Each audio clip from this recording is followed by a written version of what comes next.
How was it there?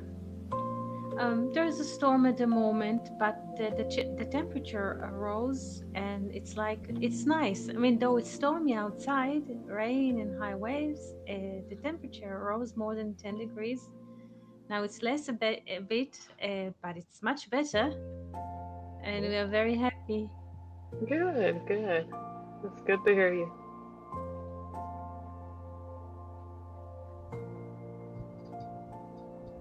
1 second, I'm directing the microphone that it will fit the sound. Jill, do you have any questions or impressions or thoughts that you would like to share with us? I don't. Sometimes I do in the morning time, and if I don't write it down. then I could get it. And so, but right now, no, I don't. Good. So if you feel during the conversation that you would like to ask something or to share something, please feel free to Okay. do it. Okay. Hmm. So at the moment we are on the right board, and right for the whiteboard, and there's a text that I would appreciate if you could read it. I'll make the letter like here, also to the people who participate on YouTube. They will be able to follow. Here it is, the text. Okay. Thank you so much. And Isaac sowed in that land, and found in the same year 100-fold, and the Lord blessed him. And the man waxed great, and grew more and more, until he became very great. And he had possessions of flocks, and possessions of herds, and a great household, and the Philistines envied him. Now all the wells which his father's servants had digged in the days of Abraham his father, the Philistines had stopped them, and filled them with earth. And Abimelech said unto Isaac, Go from us, for thou art much mightier than we. And Isaac departed thence, and encamped in the valley of Gerar, and dwelt there. And Isaac digged again the wells of water which they had digged in the days of Abraham his father, for the Philistines have stopped them after the death of Abraham. And he called their names after the names by which his father had called them. And Isaac's servants digged in the valley, and they found there a well of living water. And the herdmen of Gerar strove with Isaac's herdmen, and said, The water is ours. And he called the name of the well Esek, because they contended with him. And they digged another well, and they strove for that also. And he called the name of it Sitnah. And he removed from thence, and digged another well, and for that they strove not. And he called the name of it Rehoboth. And he said, For now the Lord hath made room for us, and we shall be fruitful in the land. Thank you so much for reading this text. So, what is the main idea here, which is expressed by those verses?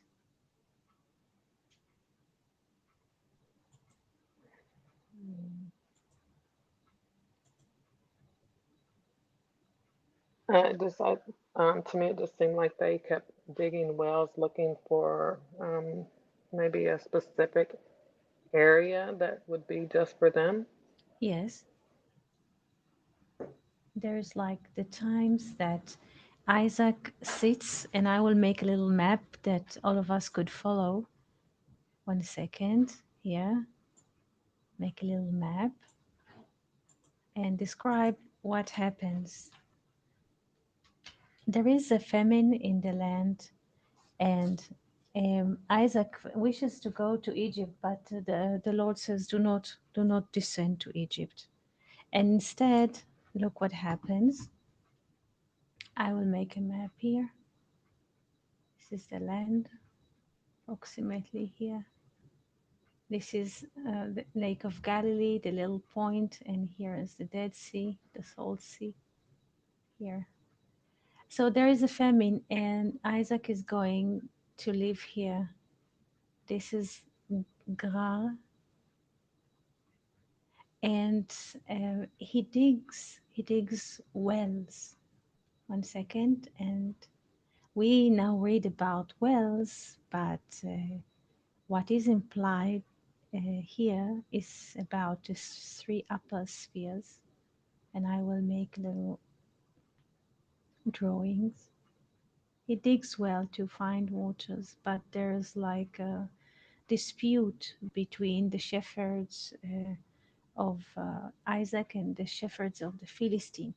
And he digs one well, and there is a dispute or an argument to whom do they water belong. The Philistines demand the water for themselves, and he calls this well Eshek, like they dealt with him. It's like business or Eshek.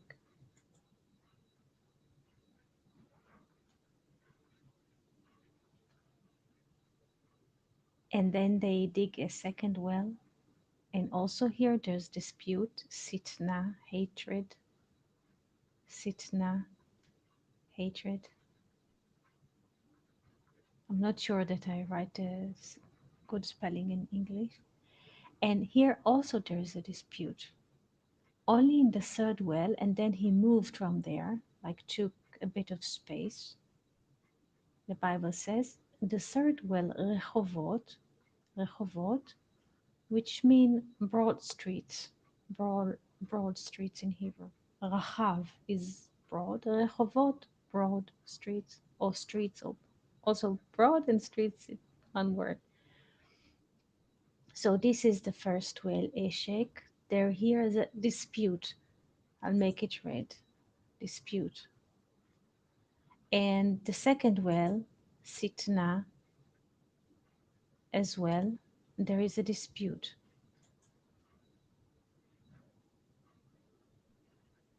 And only in the third well, it is broad enough and there's no dispute. And Isaac called the third well Rehovot, like broad ways or broad streets. And as we see, according to this little sketch, that this basically here is the sketch of the three upper spheres. The first one is Keter, this is crown, this is parallel to crown, Keter.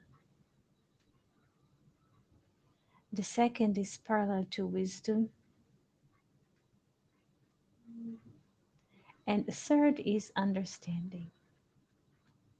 So on the third well, Rehovot, understanding, there is no dispute. It is also parallel to the letter He of the name of the tetragrammaton. And the He also has three dimensions. The He has like depth. I'll make it in red here.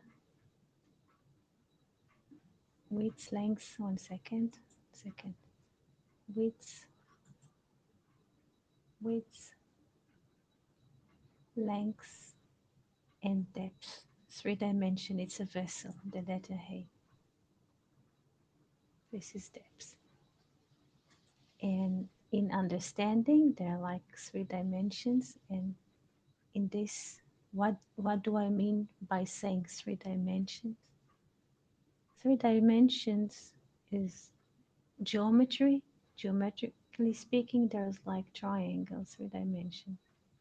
Two dimensions here is a line, and the line in a way has two poles, so there's a dispute. But in the third dimension, we have like the letter He, it's like something broad. There is no dispute. And this, well, gets the name Rehovot, Broad Street. This is not just a physical well, it's also conceptual. It is a concept in our mind. Is this clear, Jill? Yes, yes, thank you. Questions that you would like to ask? On that second well, you said that it's stood for hatred. Yes, I didn't understand why it stood for hatred. I just had a question about that. yeah. It is, if we look at the second well or in the number two as uh, as an entity, the double two or duality. Let's look now not at the name, or let's look at the number two, like we have 2 points here. And in a way, there's like a stick, what a line that connects those 2 points. And there's always dispute in a way between the 2 points. One point wants to cancel the other. We could also give this another dimension, and I'll move to another drawing, and I will explain it by the relations between Abel and Cain. It's a similar concept. Here it's expressed with the names of the wells, but it's a similar concept.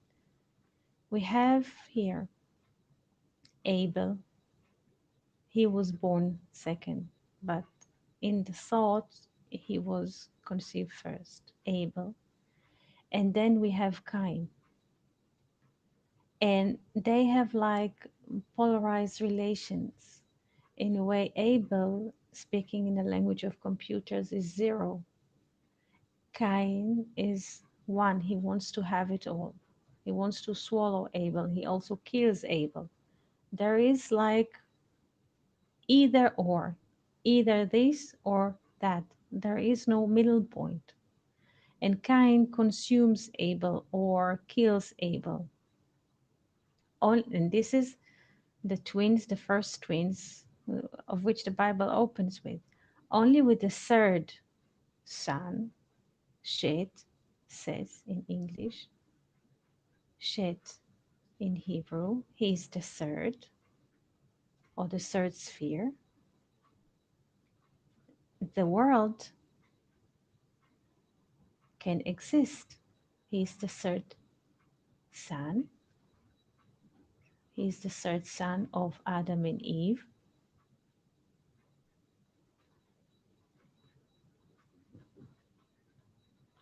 And with him there is understanding. In a way, and I move to another, not scenario, but another room of thinking or a palace of thinking. Adam is like Abel, he's silent, he does not speak. Eve, in a way, tries to, after she was speaking to the serpent, she is the most talkative person, and they are polarizing each other, Adam and Eve.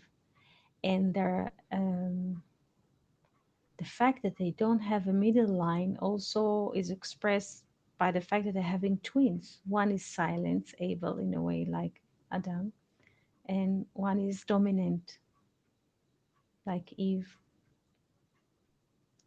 Only in the third son, and they are very sad because Cain kills Abel. Only when they have a third son,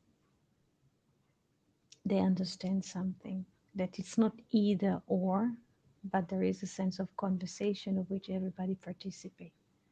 So, first of all, is this concept, what is more clear to you? The concept of Cain, Abel, and Shed, or the concept of the three whales? Or they fit together in your mind now? Now they fit together in my mind. They fit Yeah. very, very good, very good, because Yeah. it's about concepts. Always we're saying that the Bible do not speak about personal issues or like profiling people or places. It's about concept, and I'm very glad. Thank you for explaining it that way. It does make a lot of sense to me now. Thank you. And Fernando is here on the whiteboard. I hope you can connect by voice, Fernando. And Charles, good afternoon. I hope you also can connect to us by voice.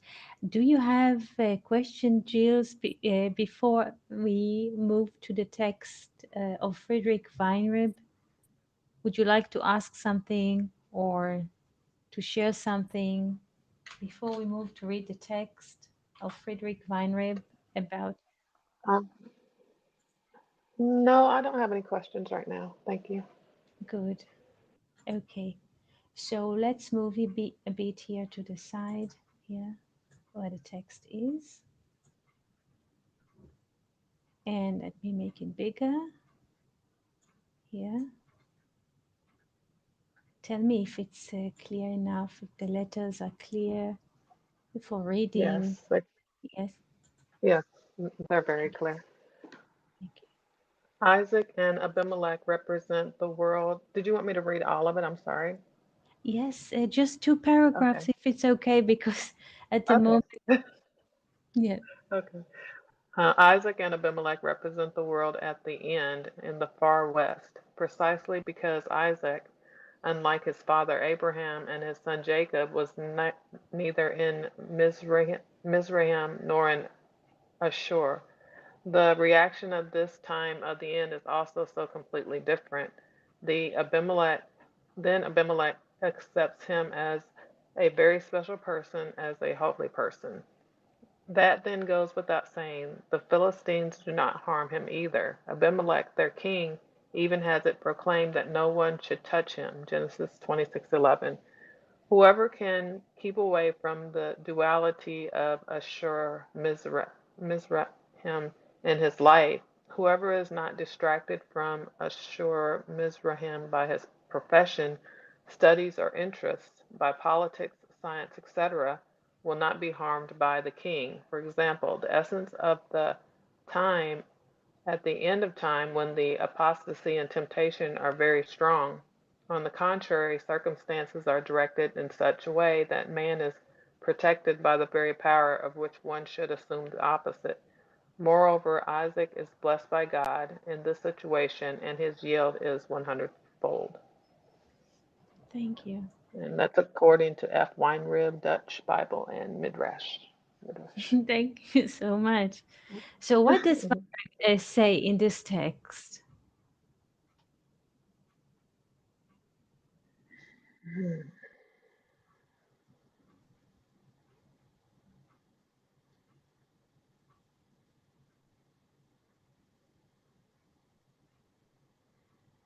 I guess how they well, in the very first sentence, it's saying how they represent the world at the end. Um,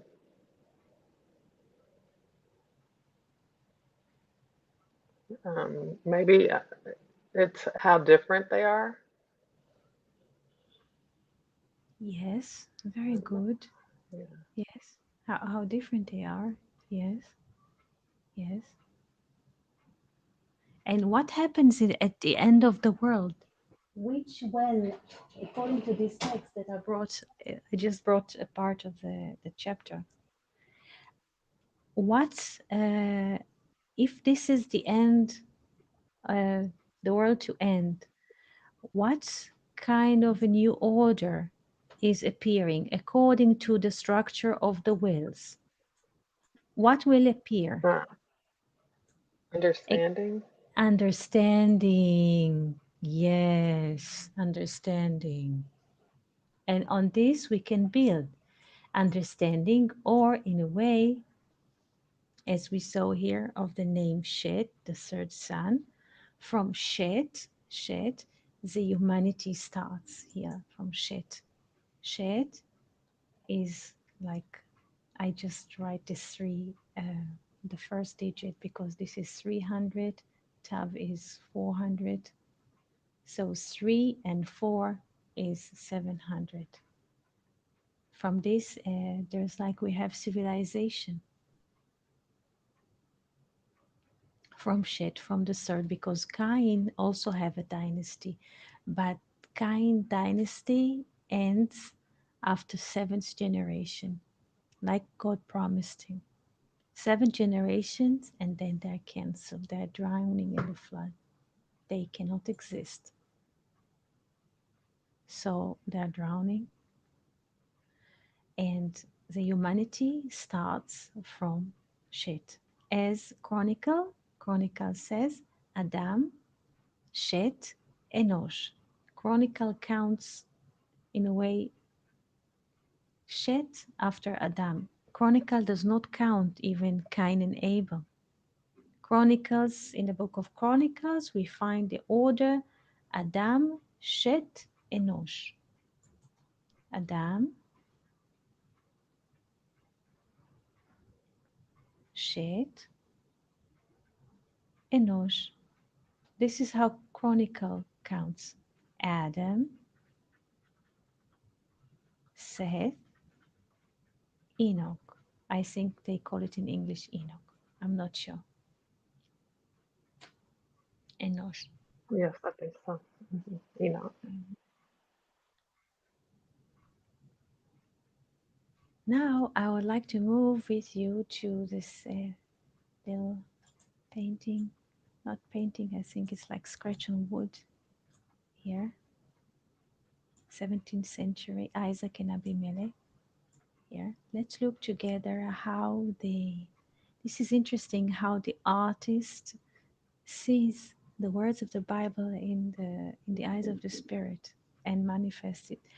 Let's see, what do you see in this picture? I see the four men who are at the very front right side. The two in the front are shaking hands. Um, there are three wells to the left, and four men are back there at the furthest well. Um, and then I see the tents behind them. Hmm. And how many wells do you see? Three. Three. And which one of them do you think is Rehovot or Broad Street? Ah, um, There is no right or wrong here. okay. There it's not. It just. It kind of looks like at the furthest well, maybe they're fighting because they look like they um, have the poles, Mhm. but uh, okay, the one of understanding, it looks like would be the closest one Mhm. that I would think. Yeah. In a way, there is a structure. Yes. Let me write something here. So you say the closest to us is understanding. Hmm. Let me write it. 1 second. This is understanding. I'll change the pen that its thickness will be. It will be good to write. You say this is understanding. And I'm not sure that the color is seeing well. I try to take another one. Second, understanding.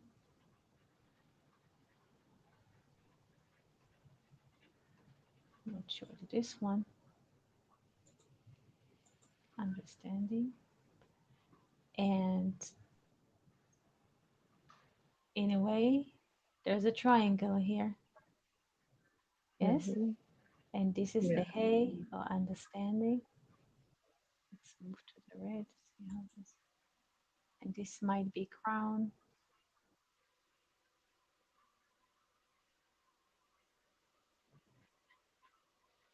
or eshek. Today we have, by the way, a city in Israel called Ashkelon. Ashkelon from Eshek. Ashkelon. We have the names still here. We have the names of the wells until our times. They carries the names of the cities. Now they're modern cities. Once it used to be a well. Today it's a city. Also Rehovot is a city on Broad Street. So Eshek, and you Wow. say this is Sitna. Sitna. Let's write like this.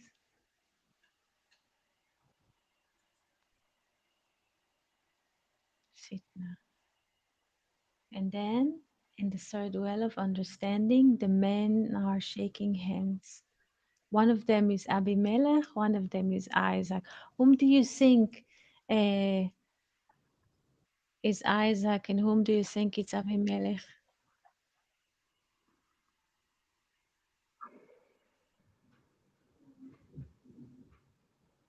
It's an open question. There is no right or wrong. I also ask myself the same question.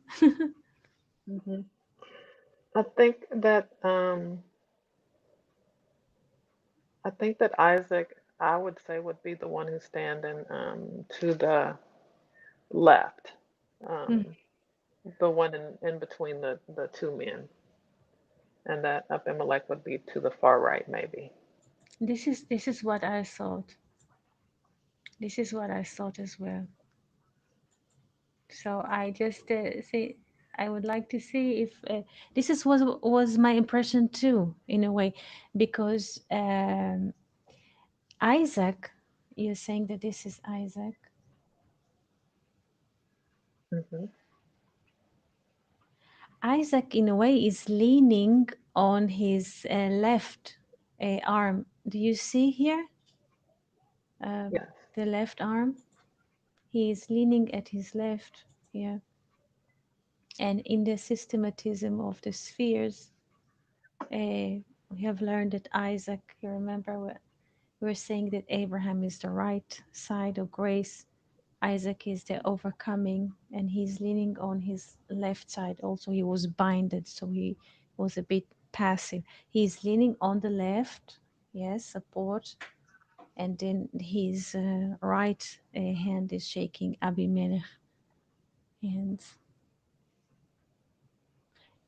Questions or thoughts are coming to you while you are looking at this painting? This, in a way, this is scratch and wood, I believe. Mm, no, I don't have any questions.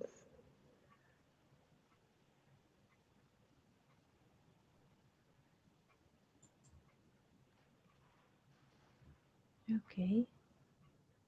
So I would like to move a bit and to the text. We did not still yet read the text, the full text, but they reach, and I will make another text here, open another one. They reach also a well of which they called Be'er Sheva, and I would like to write it here on the board. Here, there are three wells. They have Eshek.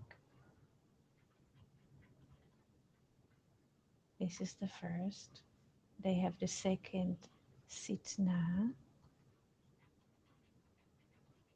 They have the third, Rehovot. Rehovot, yes.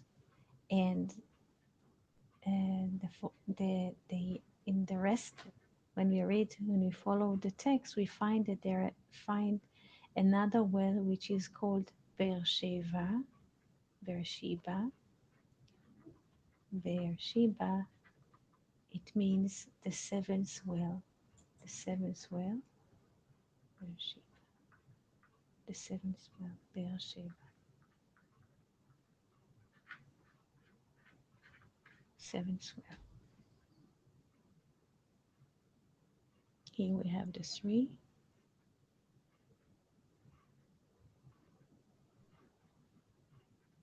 and we find at the end of the chapter another one called Beersheba.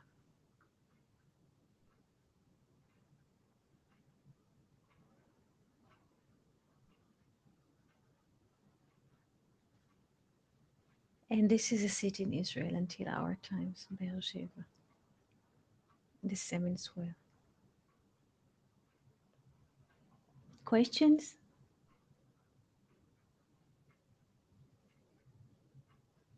No, I don't have any questions. Okay, so let's move here to the text, to the Hebrew text.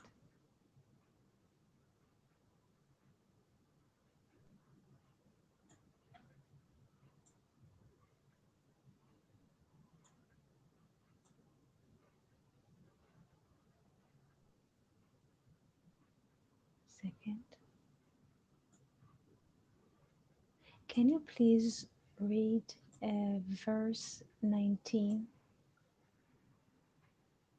Hmm. And Isaac's servants digged in the valley and found there a well of living water. Yes. What is a well of living water? Let's look into the Hebrew text. I mean, I will write Be'er Mayim Chaim. I'll write it. Well of living water. Be'er,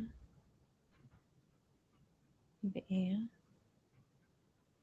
Mayim,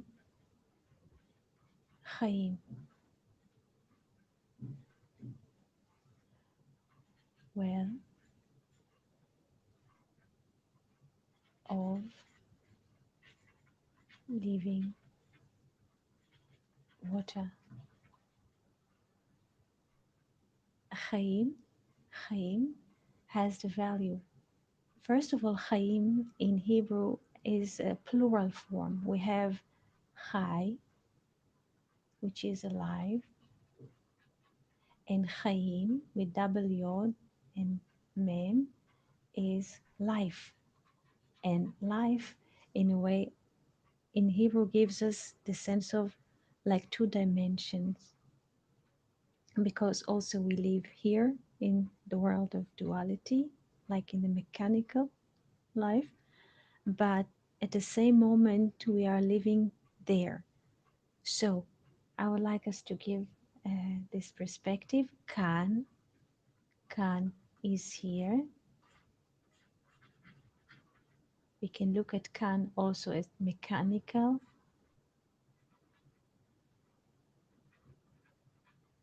How do I write mechanical? Please, Jill.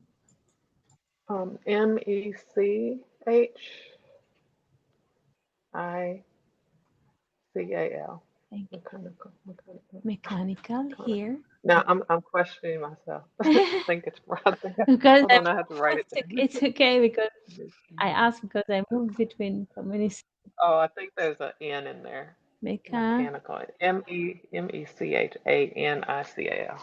me, okay, CHA, An. Mm-hmm.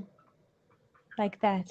I Yeah. yeah, ICAL. Okay. Yeah, yeah. So I we think so.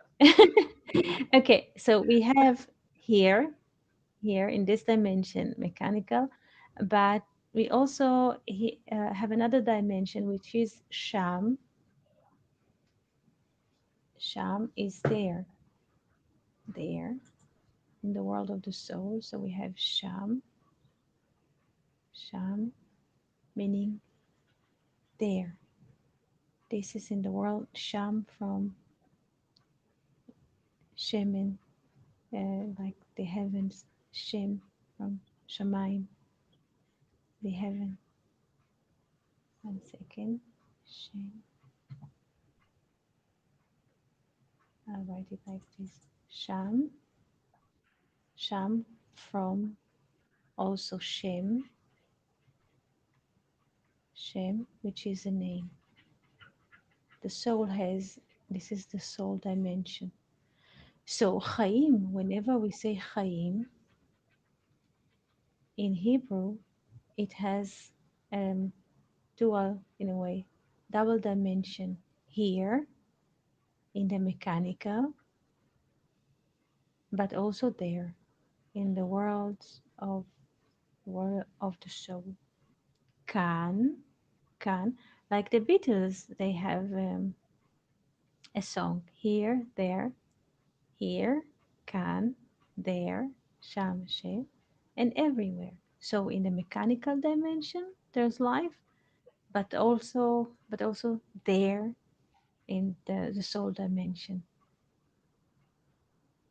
The fact, for instance, that we have a name, Shem, each and every one of us has a name, Shem, because we are coming from Sham.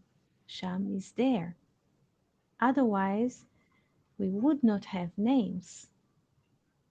We are borrowed our life here. Each and every one of us has a name. Why do we have here? We have uh, names. Why people have names? Paul, John, Mary, and so, because their life, our life, are being borrowed from there, Sham, and here we have Shem. The fact that we have a name, Shem, it means that we are coming from there, from the world of the soul. Is this concept clear? Yes, yes. This is also why in the book of Genesis, Adam is calling the animals in their names because he has a recognition, not just name but Shem. They're coming from their Sham. So he looked at the essence of the animal and he grants the animal with the name. He has the ability to call in name because Adam himself comes from the world of souls. So he is able to grant names also for the other forms of life, animals and so, and plants. Is this concept clear? Yeah, it is. It's clear. I do have a question, because you say we borrow our life from the soul. Is it one soul or like all individual souls? We have individuals' names, and each one has his CV, like the course of his life, but there is a Hmm. general soul. There is, yes, there is a general soul, yes. And when we are taken, this is interesting.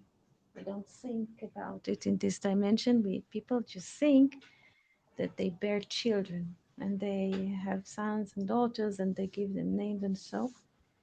Uh,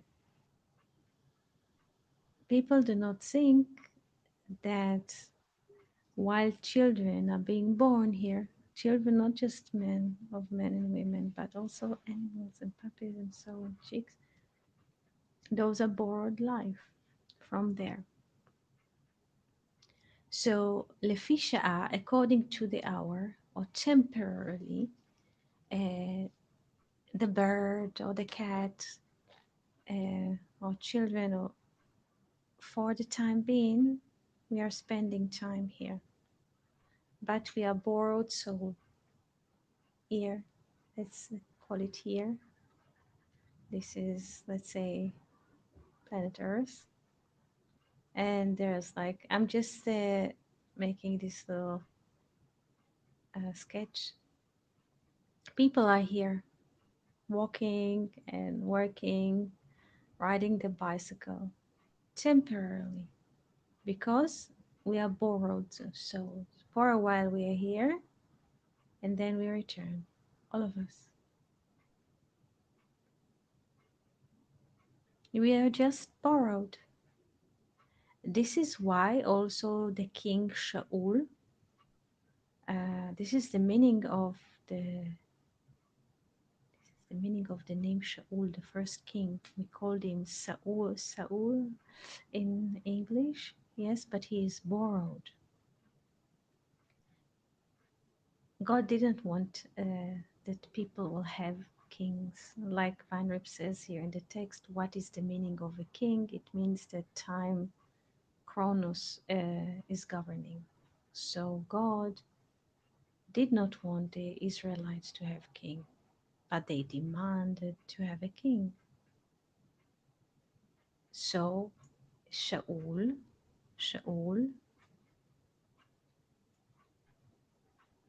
was chosen. Shaul, it means also to borrow. God borrowed him for a while to be a king since the Israelite asked for a king. So he borrowed him, and for a while he was king. Regardless of his stories, of his, he had many problems. He was borrowed. He went to the Seol, I mean, to the underworld, and so regardless. But in a way, we can look at time, at our time here on planet Earth as borrowed.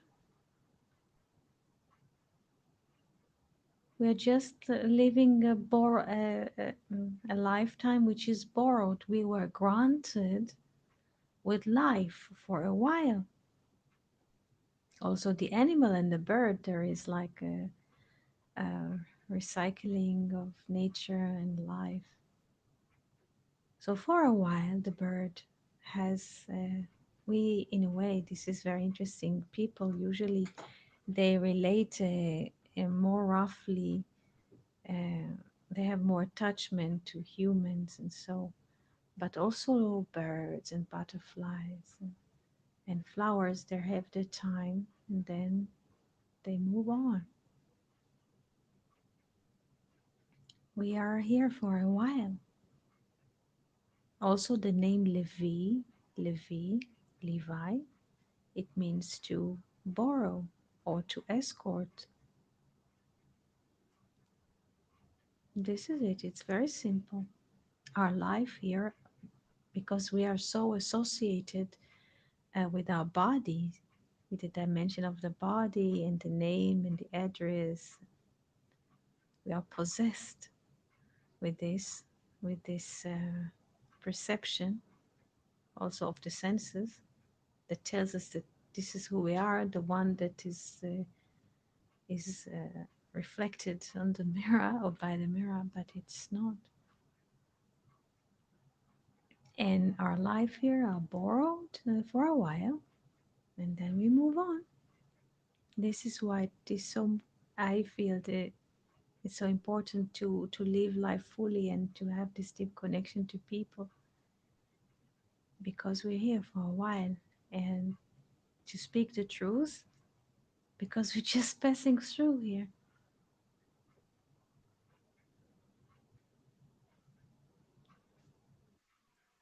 It's very interesting.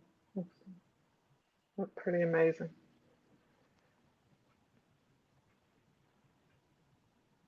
Questions that you would like to ask? Um, I'm just like still trying to like wrap my head around this part. Because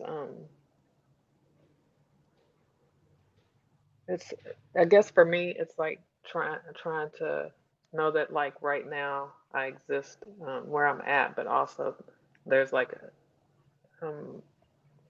this whole thing about like another dimension. It's like I knew that there like there's another dimension, Yes, but yeah, this kind of explains it a little bit more for me. But it is still a lot to think about, process. yes. There's a part of us which is here conversing, and there's like another dimension hovering which sees all of this. There is one aspect of us which is participating, and there's another dimension or aspect which is more watching or hovering above.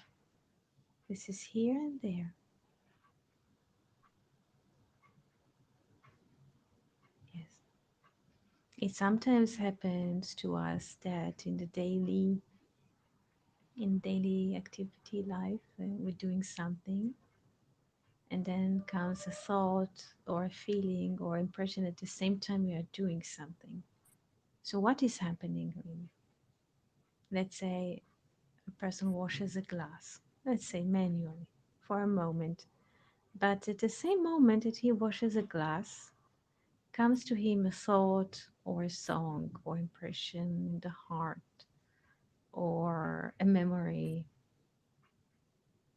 So what is it? If a person looks at him from the outside, and we shall ask the one who is just looking from the outside, what do you see? And he will say, a man is washing a glass of water, because mechanically this is what his hands are doing. But to the man who's watching from the outside, has no clue of what is happening in the sphere of thinking, of feeling, remembering, hearing. This is the hidden wisdom, because a person who's looking outside from the eyes of flesh, he can only describe the mechanical action. He takes the glass, he opens the tap, he takes the sponge with the soap and water, and he forms the. And he will tell you in many manuals what to do. And then he put the sponge inside. There's a foam on the glass, and there's. He will describe like 10 different little actions mechanically. But what happens in those splits of moments inside of the person who's at the moment washes the glass? He cannot tell you. Sometimes even the people themselves, if they didn't learn to reflect, they're not aware of what is happening to them at the same moment.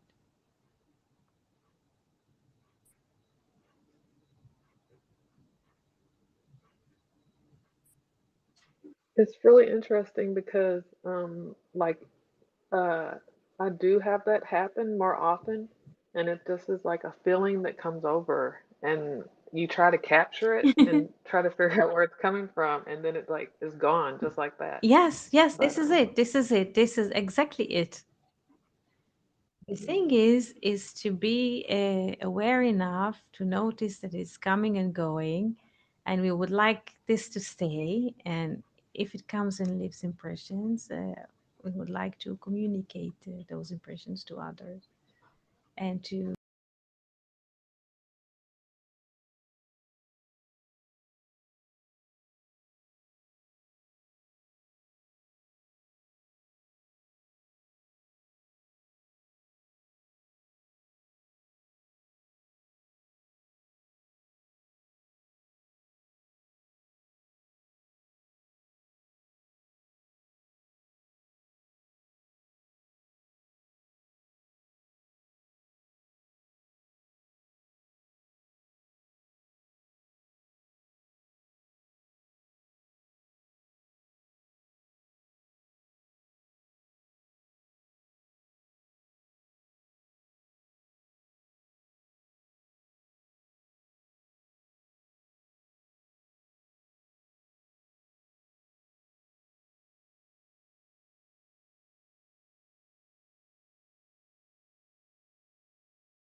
hand, the spirit is in the heart, the feelings, and the soul is the one which is hovering like a higher dimension. So, yes, the impressions are coming from higher level of awareness. This is, I always ask for impressions. thank you. You're welcome.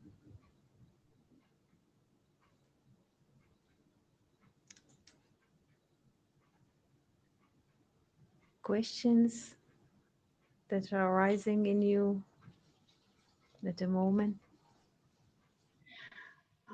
I don't have any, but today has been really interesting. It's been a lot of interesting things I've learned today.